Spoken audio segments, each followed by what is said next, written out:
Obiora Nwachukwu heard the scream before he saw anything. It cut through the fourth-floor corridor of the Meridian Grand Hotel like a knife, sharp, terrified, and suddenly muffled. He had just stepped out of his suite to meet his business partners downstairs when the sound froze him in place. 43 years of living in Lagos had taught him to recognize genuine fear, and this was it. The scream came again, weaker this time, followed by a man's angry voice and the sound of something crashing. Obiora moved toward the noise, his expensive Italian shoes silent on the carpeted hallway. The sounds were coming from around the corner, near the service area where hotel staff moved invisibly to maintain the illusion of effortless luxury. What he saw when he rounded that corner would change everything.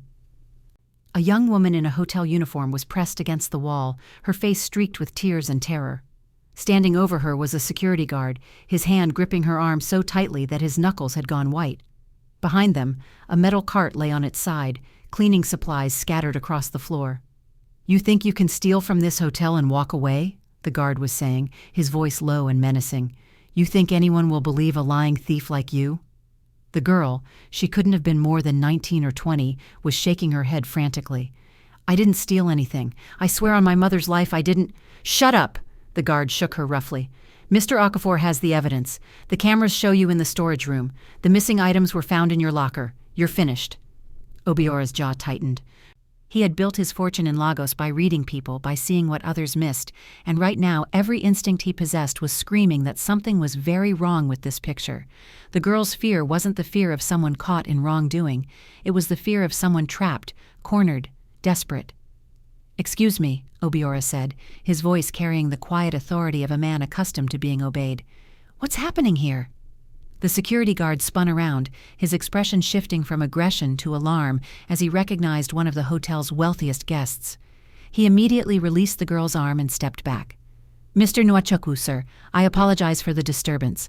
This is just a staff matter. We're handling an internal theft situation." "Theft?" Obiora's gaze moved to the young woman, who had slid down the wall and was now sitting on the floor, her whole body trembling. Her uniform nameplate read Zainab. Her eyes were red and swollen, not from recent crying, but from hours or perhaps days of it. There were dark circles under her eyes that spoke of sleepless nights, and something in her expression made Obiora's chest tighten with an emotion he hadn't felt in years, protective rage. "Yes, sir," the guard continued, eager to explain now. "This worker was caught stealing hotel property. Mr. Okafor, the hotel manager, has already reviewed the security footage and searched her locker. She'll be handed over to the police shortly." Obiora looked at Zainab again. She wasn't defending herself anymore. She had simply given up, her shoulders slumped in defeat. That alone told him volumes. Guilty people fought, argued, and made excuses. This girl looked like someone who had already lost everything and was just waiting for the final blow. "I'd like to speak with Mr. Okafor," Obiora said calmly. "Immediately." The guard hesitated. "Sir, this is really just a staff issue. There's no need to trouble yourself." "I wasn't asking." Obiora's voice dropped several degrees. "Call your manager, now." The guard fumbled for his radio, stepping away to make the call.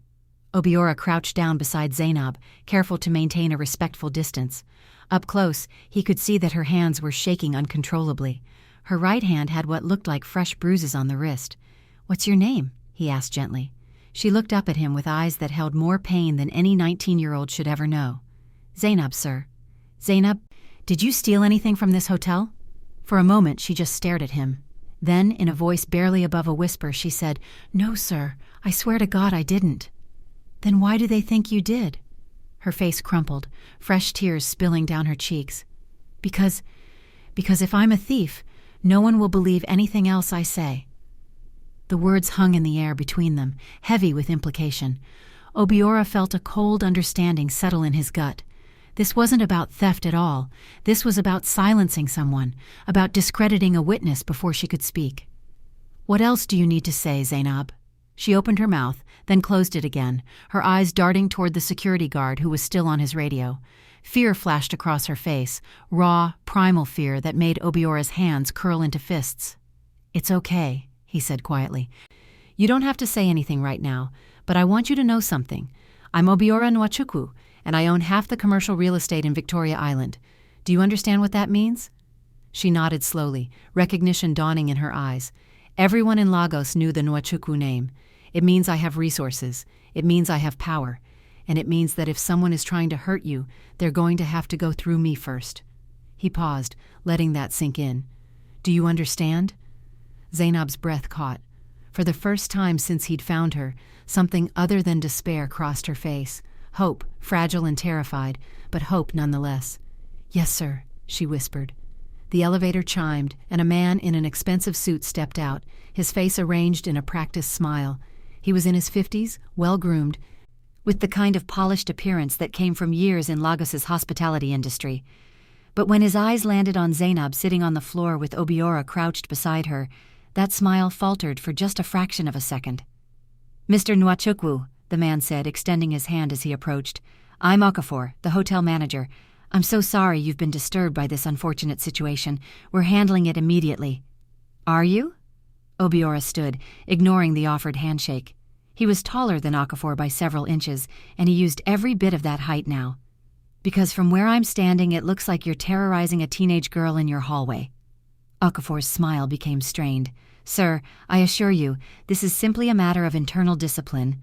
The young woman was caught stealing hotel property. We have evidence." "What evidence?"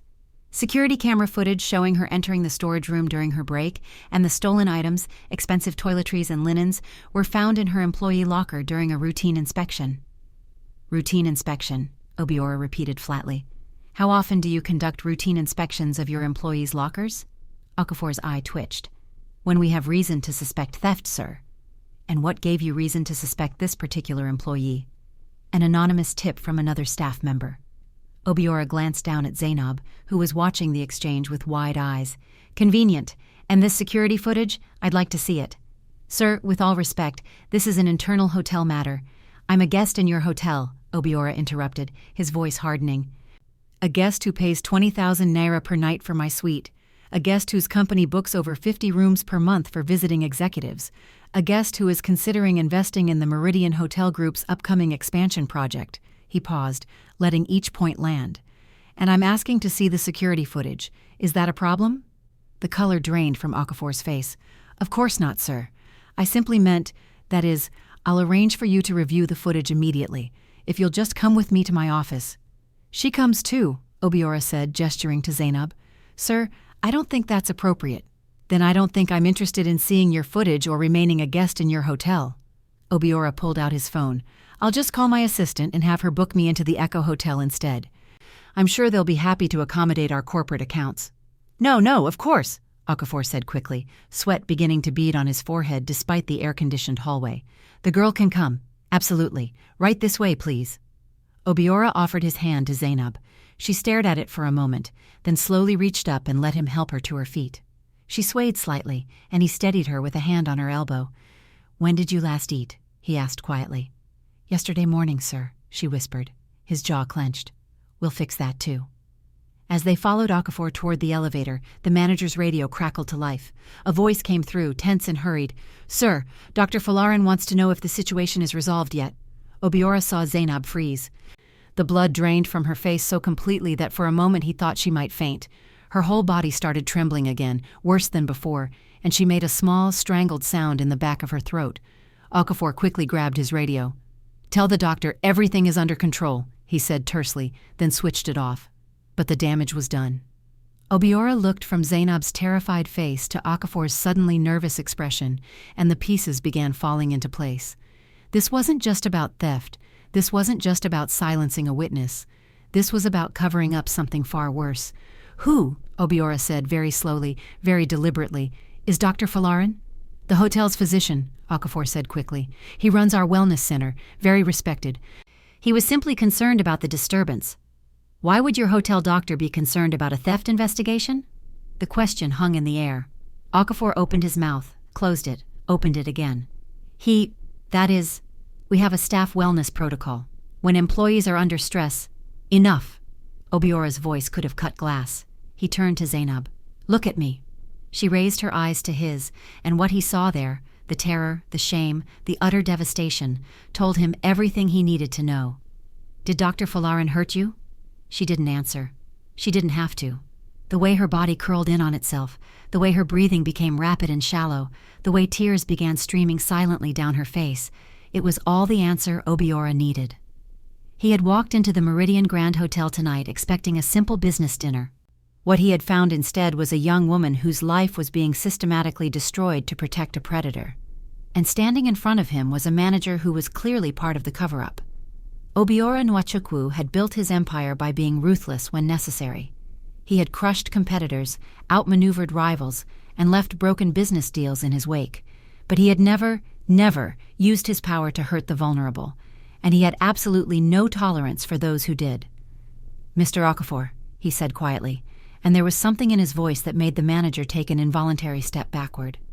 "I think you and I need to have a very long conversation, and then I think I need to meet Dr. Falarin." "Sir, I don't care what you think." Obiora pulled out his phone again. "I'm calling my attorney, and my head of security. And possibly the chairman of your hotel group, who happens to be a personal friend." He looked down at Zainab, who was staring at him with a mixture of disbelief and fragile hope. "Because this young woman is now under my protection, and anyone who has hurt her is going to learn what happens when you make an enemy of Obiora Nwachukwu." The hallway seemed to grow colder. Okafor's face had gone pale, and his hands were shaking as he reached for his radio again. And in that moment, in that expensive hotel corridor in Victoria Island, Lagos, the balance of power shifted completely. Zainab didn't know it yet, but her life was about to change forever, and so were the lives of the men who had tried to destroy her. Welcome to Tales by AJ, where every story reveals the power of justice, the strength of the human spirit, and the truth that no evil remains hidden forever. Subscribe and hit the notification bell because you won't want to miss what happens next. What will Obiora discover when he confronts Dr. Falarin? Will Zainab find the courage to tell her story? And how far will Obiora go to protect a girl he just met? Click here to continue Zainab's journey. Obiora's attorney arrived within 20 minutes. Ndidi Okonkwo was a woman who had built her reputation destroying powerful men who thought themselves untouchable. She stepped into the hotel manager's office with her briefcase and a smile that promised consequences. "Mr. Nwachukwu," she said, shaking his hand. Then she turned to Zainab, who sat trembling in a corner chair. "And you must be our client." "Client?" Zainab's voice was barely audible. "Yes," Ndidi said firmly. "As of this moment, you are represented by Okonkwo and Associates. No one speaks to you without my presence. Is that clear?" This last part was directed at Okafor, who looked like he wanted to sink into the floor. Obiora had spent the 20 minutes waiting for Ndidi reviewing the so-called security footage. It showed exactly what Okafor claimed: Zainab entering the storage room, staying for 3 minutes, then leaving.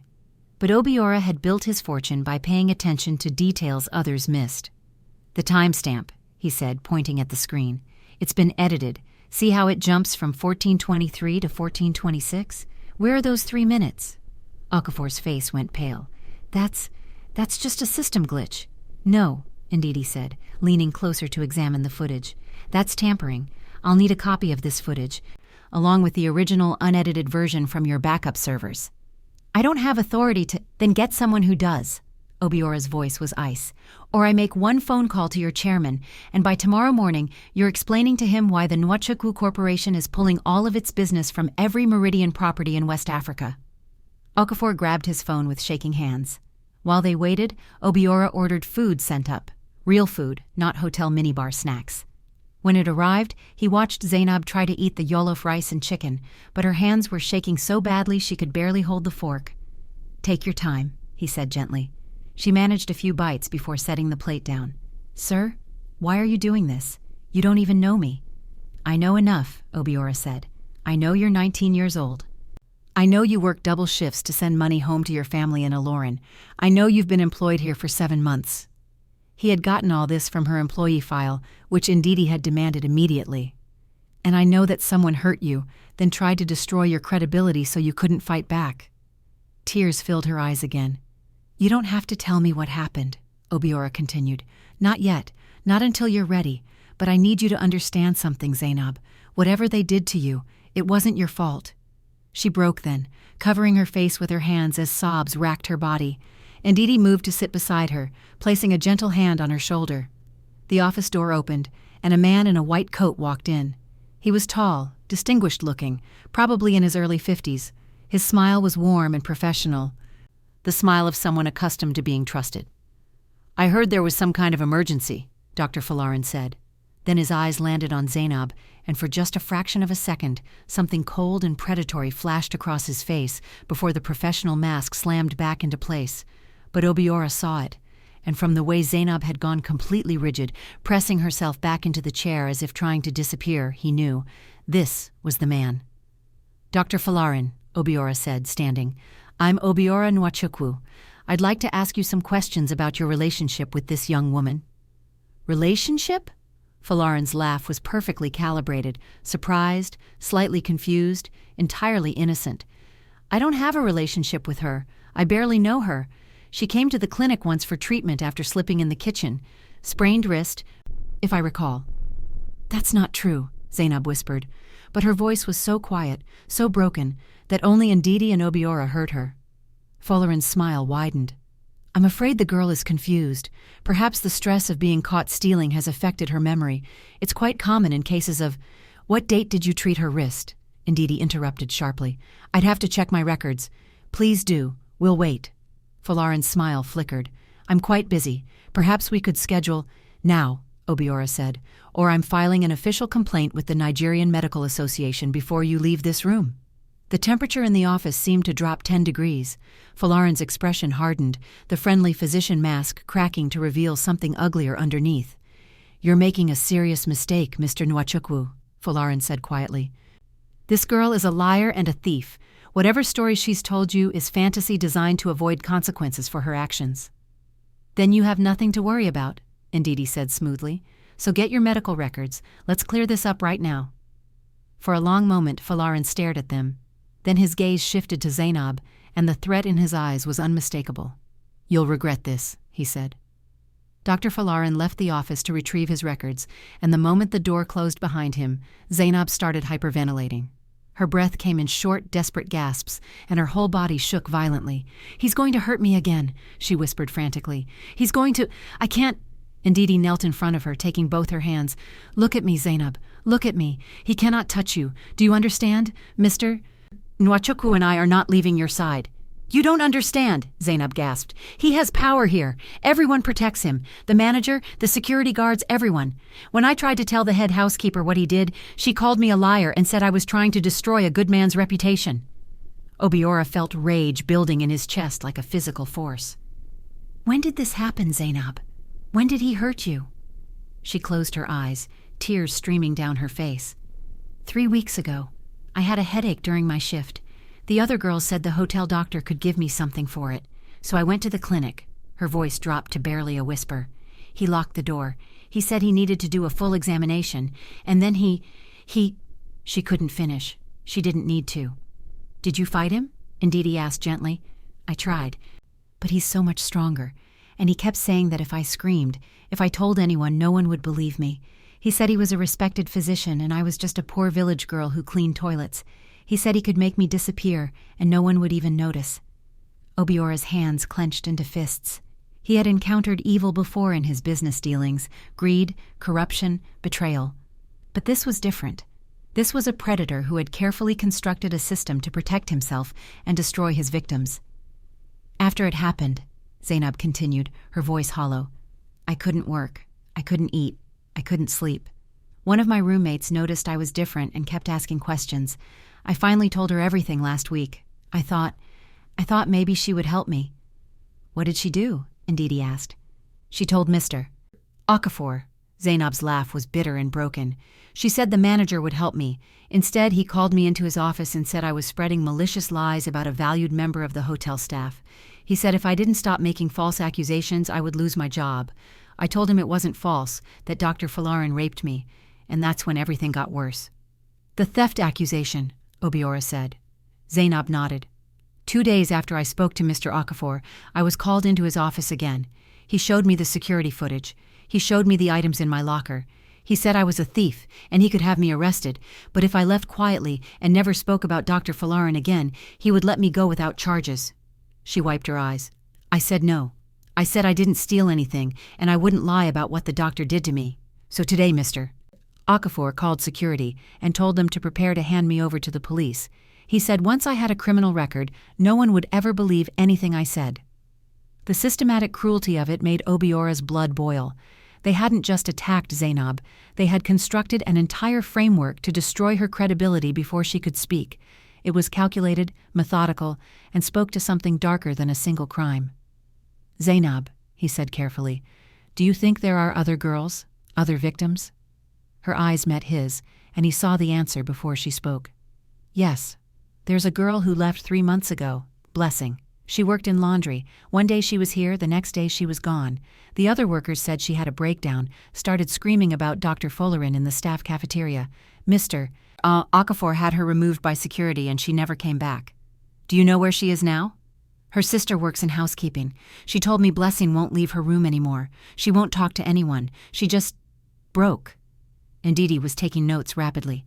"We need to find Blessing, and any other victims. Folarin has clearly done this before, and the hotel management has been covering for him." The door opened and Okafor entered, looking extremely nervous. Dr. Folarin followed, carrying a tablet and wearing his professional smile like armor. "Here are my medical records," Folarin said smoothly, placing the tablet on the desk. "As you can see, I treated Miss Zainab on September 2nd for a minor wrist sprain. Recommended ice and rest. That was the only time she visited the clinic. No other appointments. No other interactions." Obiora looked at the screen. The record was brief, clinical, and completely fabricated.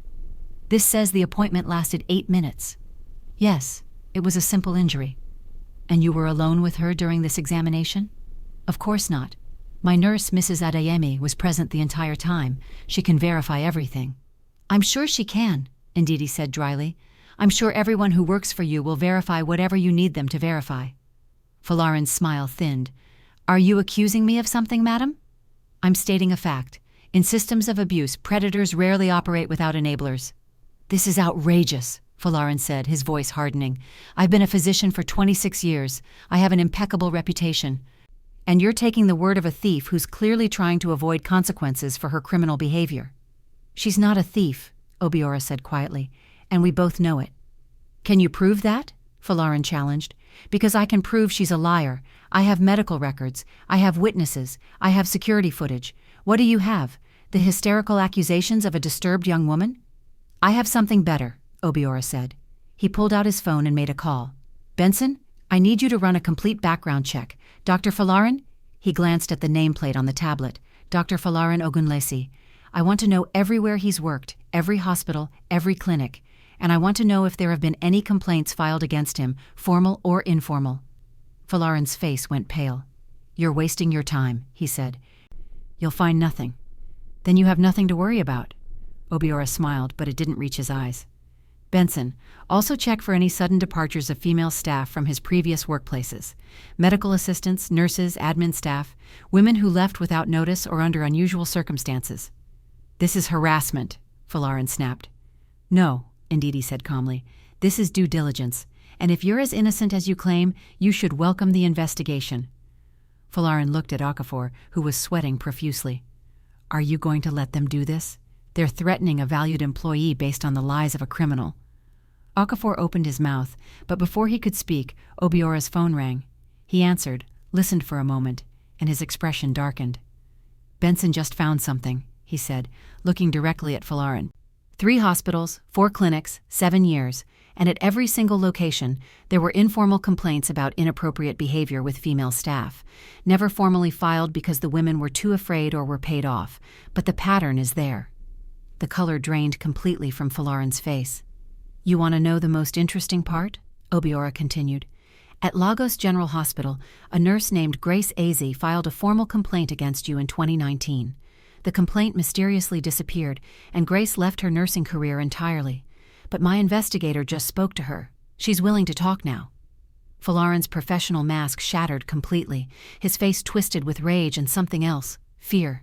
"This isn't over," he hissed. "You're right," Obiora said coldly. "It's just beginning.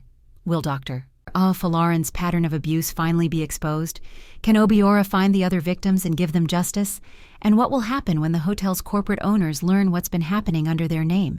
Subscribe to Tales by AJ and click the notification bell, because the next chapter reveals secrets that will shake the Meridian Grand Hotel to its foundation. The confrontation in Okafor's office had shifted something fundamental. Dr. Folarin stormed out, his threats hanging in the air like poison, but Obiora could see the cracks forming in his armor. Fear did that to predators. It made them sloppy, desperate, dangerous. "We need to move quickly," Ndidi said, closing her briefcase. "If Folarin feels cornered, he'll try to destroy evidence or intimidate other potential witnesses. Men like him don't go down quietly." Obiora nodded. "Benson is already tracking down Grace Easy. If she's willing to make a statement, it establishes a pattern." He turned to Zainab, who sat silent and exhausted in her chair. "But we need more. We need the other girls from this hotel." "I can help with that," a voice said from the doorway. Everyone turned. A woman in her mid-30s stood there, wearing the hotel's housekeeping supervisor uniform. Her face was set with determination, but her hands trembled slightly as she stepped into the office. "Who are you?" Okafor demanded, his voice sharp with panic. "I'm Patience Okonkwo, head of housekeeping." She looked directly at Obiora. "I've worked at this hotel for 12 years, and I've watched Dr. Folarin destroy girls for 8 of those years." The room went silent.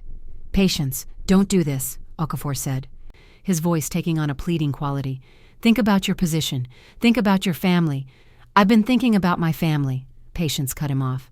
"I've been thinking about my daughter, who's 15 years old. I've been thinking about what I would want someone to do if a man like Folarin hurt her." She turned back to Obiora. "I kept quiet because I needed this job, because I was afraid. But I can't watch another girl be destroyed while I do nothing." "How many girls?" Ndidi asked quietly. Patience's face hardened. "That I know of? 7, over the past 8 years. But I suspect there are more. Girls who left suddenly, girls who had breakdowns, girls who just disappeared from their shifts and never came back." "You have names?" "I have names. I have dates. I have everything I've been too much of a coward to speak about until now." Patience's voice cracked. "One of those girls was my niece, Blessing. She was 20 years old, working in laundry to save money for university. After Folarin raped her, after Okafor threatened her into silence, she tried to kill herself. Her mother found her in time, but Blessing hasn't spoken a complete sentence in 3 months. She just broke." Zainab made a small, wounded sound. "That's the Blessing I heard about, the one from laundry." Patience nodded, tears streaming down her face. "When she tried to report it, Okafor told her the same thing he told you, that no one would believe her, that Folarin was respected and she was nobody. He said if she didn't leave quietly, he would make sure she never worked anywhere in Lagos again." She wiped her eyes angrily. "So Blessing left, and I helped push her out the door because I was too afraid to stand up to them. I've lived with that guilt every single day." "Where is Blessing now?" Obiora asked. "With her mother in Surulere, but she won't see anyone. She won't leave her room. The trauma destroyed her." Ndidi was writing rapidly. "We need to speak with her mother. Even if Blessing can't testify directly, her mother can confirm the timeline, the sudden departure, the breakdown. It all builds the pattern." "There's more," Patience said. She pulled a small notebook from her pocket. "I started keeping records 2 years ago, after the 4th girl I knew about. I wrote down everything, names, dates they left, what happened to them if I could find out. I even managed to get phone numbers for some of their families." She handed the notebook to Obiora. He opened it and felt his stomach turn. Page after page of names, dates, brief notes. Ended up in psychiatric hospital. Family moved her back to village. Stopped coming to work, never answered calls.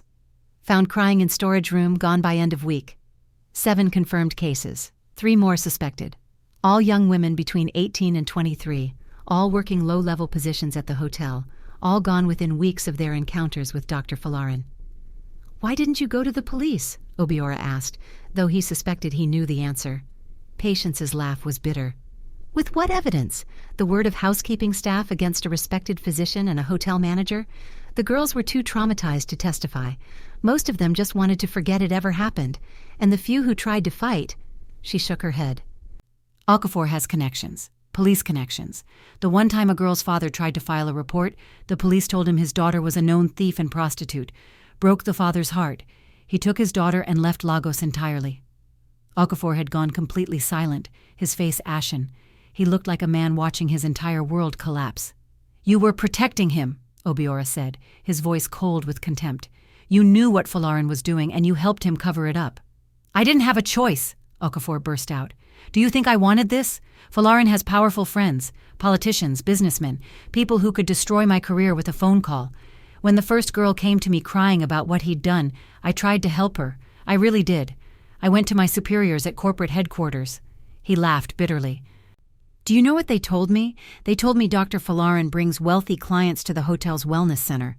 They told me his reputation enhances the hotel's prestige.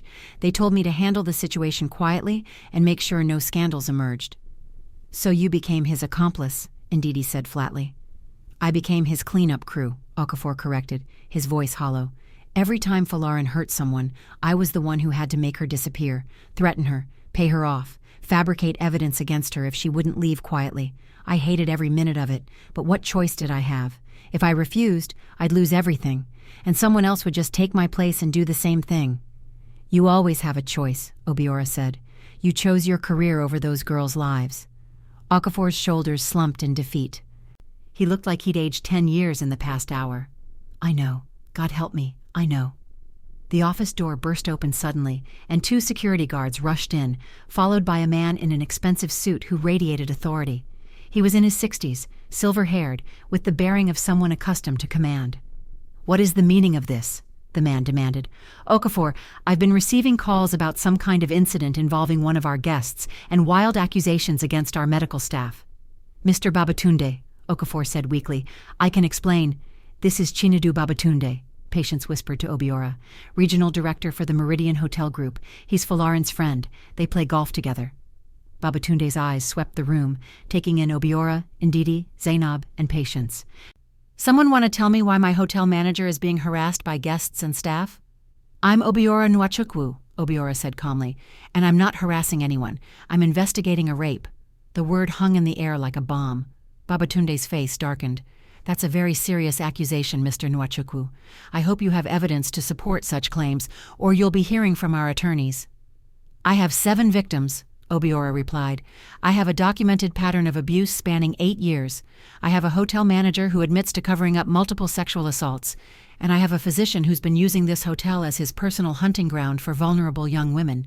He stepped forward. So yes, Mr. Babatunde, I have evidence. The question is, did you know? Babatunde's eyes flickered, just for a moment, and Obiora saw the answer. He knew. Maybe not the details, maybe not the full extent, but he knew something was wrong and had chosen to look away. Dr. Falarin is a valued member of our team, Babatunde said carefully. If there have been misunderstandings with staff members, I'm sure we can resolve this internally. Misunderstandings? Zainab's voice was soft, but it cut through the room like a knife. She stood, her whole body shaking but her eyes blazing. He raped me. He locked the door and he raped me. And when I tried to tell someone, your manager called me a liar and a thief and tried to have me arrested. That's not a misunderstanding, sir. That's evil. Babatunde's jaw tightened. Young lady, you need to be very careful about making such accusations. She doesn't need to be careful about anything, Obiora interrupted, because she's telling the truth. And I'm going to make sure everyone knows it. He pulled out his phone and made a call. Tunde? It's Obiora. I need you to set up a meeting with every major media outlet in Lagos. Tomorrow morning. Yes, all of them. Newspapers, television, radio, everything. He looked directly at Babatunde. Because I'm about to tell them a story about how the Meridian Grand Hotel has been covering up sexual assault for 8 years. Babatunde's face went pale. You wouldn't dare. Do you have any idea what kind of legal trouble? I have the best attorneys in Lagos, Obiora said. And unlike you, I have nothing to hide. So yes, Mr. Babatunde, I would dare, unless you want to start cooperating right now. The silence that followed was deafening.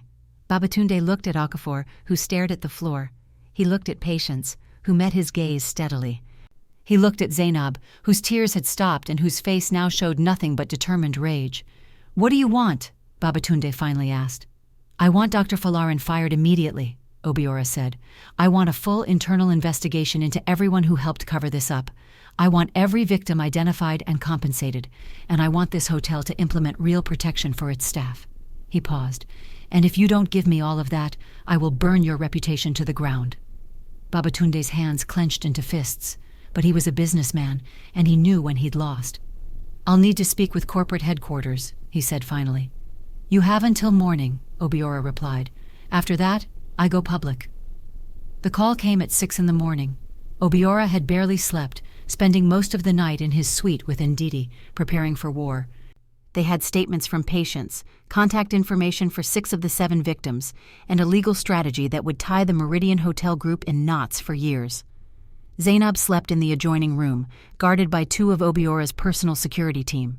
He wasn't taking any chances. When his phone rang, he recognized the number immediately. Corporate headquarters, New York office. Mr. Nwachukwu, the voice on the other end was crisp, professional, American. This is Jonathan Meyer, CEO of Meridian International Hotel Group. I understand we have a serious situation in Lagos. That's one way to describe systematic rape and cover-up, Obiora replied. There was a pause.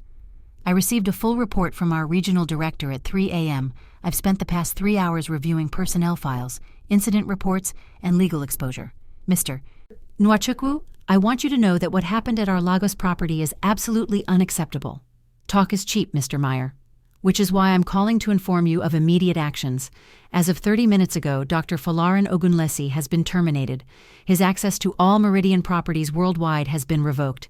Additionally, Chinedu Babatunde has been placed on administrative leave pending investigation, and Okafor has been terminated effective immediately. Obiora sat up straighter. That's a start. There's more. We're bringing in an independent investigative firm to interview every current and former female employee from the past 10 years. Any victim who comes forward will receive full compensation, counseling services, and our complete cooperation if they choose to pursue legal action. We're also implementing mandatory anti-harassment training, anonymous reporting systems, and third-party oversight of all HR complaints. And what about Folarin himself? Obiora asked. Firing him isn't justice. No, it isn't, Meyer agreed, which is why we've already contacted the Nigerian Medical Association and filed a formal complaint. We're also providing our full investigative findings to support any criminal proceedings the victims choose to pursue. Obiora felt something tight in his chest begin to loosen. You're actually taking this seriously. Mr. Nwachukwu, I've run this company for 12 years. I will not allow our brand to be associated with predators and cover-ups. What happened in Lagos happened because people in positions of authority chose profit and reputation over human decency. That ends now. After the call ended, Obiora sat in silence for a long moment. Then he walked to the adjoining room and knocked softly. Zainab opened the door, her eyes red from crying but somehow clearer than they'd been the day before. He's gone, Obiora said simply. Folarin is fired, Okafor is fired, and the hotel is cooperating fully. Zainab's knees buckled. She grabbed the doorframe to steady herself. He's really gone? He'll never work in another hotel, and if the other victims come forward, he'll face criminal charges. She started crying then, not the broken, hopeless tears from yesterday, but something different. Relief, release, the beginning of healing. 3 days later, Obiora stood in a small apartment in Surulere, looking at a young woman who stared at the wall with empty eyes. Blessing hadn't acknowledged his presence. She hadn't acknowledged anyone's presence in months. Blessing, her mother said gently, kneeling beside her daughter. This is the man I told you about, the one who stopped the doctor, the one who's helping the other girls. No response, just that terrible, vacant stare. Patience stood in the corner, tears streaming down her face. She used to be so bright. She loved mathematics. She wanted to be an engineer. Obiora felt rage and sorrow warring in his chest.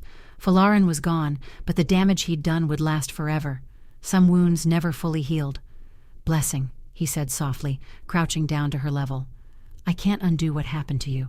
I can't give you back what he took, but I can make sure he never hurts anyone else, and I can make sure you have everything you need, medical care, therapy, education when you're ready. You're not alone anymore. For a long moment, nothing happened. Then Blessing's eyes shifted, just slightly, to look at him. It was the first time she'd made eye contact with anyone in 3 months. Promise? The word was barely a whisper, broken and fragile. I promise, Obiora said. The news broke 2 weeks later. Every major media outlet in Lagos carried the story, not because Obiora had called them, but because Grace Eza, the nurse from 2019, had gone public. Her statement was devastating, detailed, and corroborated by medical records Folarin had failed to destroy. Within 48 hours, 3 more women came forward, then 7, then 12. The pattern was undeniable, the evidence overwhelming. The Nigerian Medical Association revoked Folarin's license permanently. Criminal charges followed, multiple counts of sexual assault, spanning 7 years. Without the hotel's protection, without corporate cover-up, Folarin's carefully constructed life collapsed like a house of cards. His wealthy friends abandoned him. His political connections evaporated. His reputation, the shield he'd used to destroy so many young women, became his prison. Obiora made sure every victim had the best legal representation money could buy.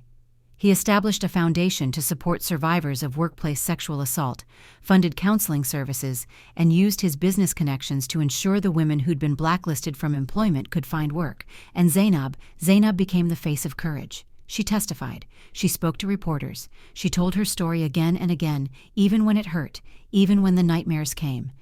Because she understood something profound. Her voice could protect other girls the way no one had protected her. 6 months after that night in the hotel hallway, Obiora sat in his office when his assistant announced a visitor. Zainab walked in, wearing a university uniform. "Engineering program," she said, smiling shyly. "I start next semester. They gave me a full scholarship after seeing my entrance exam scores." Obiora stood and shook her hand. "I always knew you were brilliant." "I wanted to thank you," she said, "for everything, for believing me, for fighting for me, for—" Her voice caught. "For seeing me as a person worth saving." "Zainab, I didn't save you," Obiora said gently. "You saved yourself.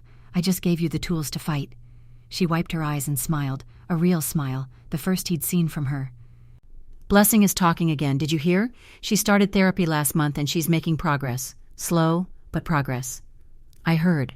Her mother called me." "She wants to testify too. When Falarin's trial starts, she wants to face him." Obiora felt pride swell in his chest. "Then she will, and I'll be right there beside her." As Zainab left his office, headed toward a future that had almost been stolen from her, Obiora thought about power. Real power wasn't money or connections or influence. Real power was using whatever you had to protect those who couldn't protect themselves. He thought about all the times he'd walked past injustice, too busy with his own concerns to intervene.